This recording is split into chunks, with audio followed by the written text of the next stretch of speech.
Bureaucracy theory जो है वो मैक्स वेबर ने डेवलप की थी। वो स्ट्रक्चर्ड अप्रोच है ऑर्गेनाइजेशनल मैनेजमेंट का, जिसमें हायरार्की, क्लियर रूल्स और फॉर्मलाइज्ड प्रोसीजर्स देखे गए। वेबर ने बोला ब्यूरोक्रेसी जो ऑपरेट करती है रैशनल प्रिंसिपल्स के ऊपर और इंश्योर करती है एफिशिएंसी बनी रहे, प्रेडिक्टेबिलिटी हो और फेयरनेस हो डिसीजन मेकिंग में। ठीक है, ये वाइडली यूज्ड थ्योरी है गवर्नमेंट इंस्टीट्यूशंस में, लार्ज कॉर्पोरेशंस में, ऑर्गेनाइजेशंस में, जो स्ट्रिक्ट गवर्नेंस और कंट्रोल को मेंटेन करता है। ठीक है, फिर की फीचर्स क्या है ब्यूरोक्रेसी के, कि वो वेल डिफाइंड हायरार्की है ना, वहाँ पे अथॉरिटी जो है टॉप से लेकर बॉटम तक रहती है। ईच लेवल को ऑर्गेनाइजेशन जो है स्पेसिफिक रिस्पांसिबिलिटी देता है और क्लियर चेन ऑफ कमांड रहता है, स्टैंडर्डाइजेशन भी बना रहता है ना।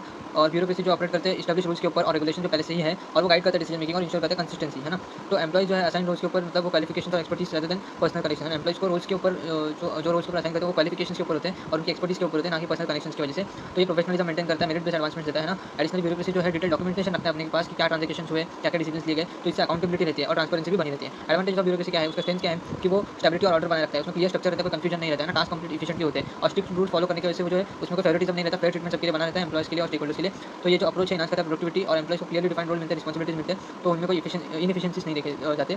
फर्दरमोर ब्यूरोक्रेटिक स्ट्रक्चर जो है ऑर्गेनाइजेशन को स्केलेबल बनाते हैं, अलो करते हैं उनको कि वो एक्सपांड करे कंट्रोल ऑपरेशंस के ऊपर। फिर चैलेंजेस क्या क्या ब्यूरोक्रेसी के, कि उसके बेनिफिट्स होने के बावजूद भी उसमें ड्रॉबैक्स भी होते हैं, कि क्रिटिसिज्म उसको एक्सेसिव रिजिडिटी का दिया जाता है ना, कि ऑर्गेनाइजेशन जो है काफ़ी स्लो और अडेप्ट नहीं कर पाते चेंज को। तो ये फोकस करते हैं रूल्स और प्रोसीजर्स के ऊपर, जो अननेसेसरी पेपर वर्क लगता है ना, इनएफिशिएंसीज ये सब, तो उससे लोगों को मतलब तकलीफ है इसमें। फिर sometimes refer to as red tape भी बोलते हैं उसको। एम्प्लॉइज में also feel restricted by hierarchy system, वो लोग को भी हायरार्की सिस्टम इतना पसंद नहीं आता, जिसकी वजह से क्रिएटिविटी और इनोवेशन दब रहा है उनका। ठीक है, एडिशनली एम्फेसिस में फॉर्मल अथॉरिटी की वजह से कम्युनिकेशन बैरियर्स भी आते हैं डिफरेंट लेवल्स ऑफ ऑर्गेनाइजेशन में, तो इसके वजह से कोलैबोरेशन और रिस्पॉन्सिवनेस जो है बढ़ नहीं पाता। ठीक है, लिखिए उसको जॉइन कीजिए, तो आपको ये सारे नोट जो माइनर फॉर्मेट में मिल जाएंगे। और मैं इधर इसलिए नहीं डाली कि शॉर्ट्स में सारी क्लिक नहीं हो पा रहा है, मैंने उधर सेंड फोर्स वाला वीडियो के नीचे डिस्क्रिप्शन में दिया हुआ है। ठीक है, और आपको वीडियो अच्छी लगी तो लाइक कीजिएगा, कमेंट कीजिएगा, शेयर कीजिएगा, सब्सक्राइब कीजिएगा। Thank you.